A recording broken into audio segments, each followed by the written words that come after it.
What did you bring me today, Tony? Well, Lazar, I brought you some wild sockeye salmon that I caught.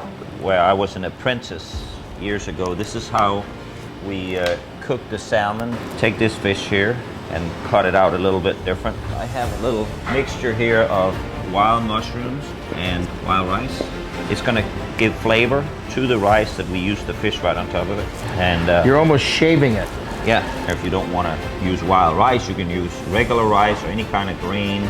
So you're gonna cook this at 300 degrees or 400 degrees? 350 for Okay. 10 minutes. I'm gonna make a butter sauce with caviar and put on top. And that caviar gives it a little bit of salt there. Absolutely. And it looks super cool.